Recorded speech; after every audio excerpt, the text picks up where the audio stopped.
AC current வந்து produce ஆகும். இதுதான் ஃப்ரெண்ட்ஸ் நம்ம வந்து ஏசி கரண்ட் வந்து சொல்றோம் நம்ம. அதான் ஃப்ரெண்ட்ஸ் இது வந்து பார்த்தீங்கன்னா இந்த காயில் மீது அதாவது மேலே போகும்போது பாசிட்டிவோ, நெக்ஸ்ட் வந்து பார்த்தா இந்த டைரக்ஷனில் வரும்போது நெகட்டிவோ, மேலே போகும்போது பாசிட்டிவோ, கீழே வரும்போது நெகட்டிவோ.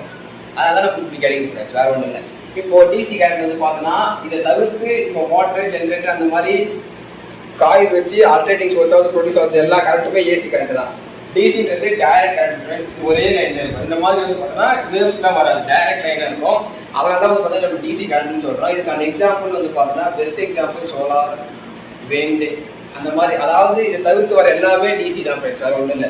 அதாவது ப்ரொடியூஸ் ஆகக்கூடிய கரண்ட் சிங்கிள் லைன்ல, ஓகேங்களா, to produce the current in single line it's called DC current. ஓகேங்களா, தேங்க்யூ ஃப்ரெண்ட்ஸ்.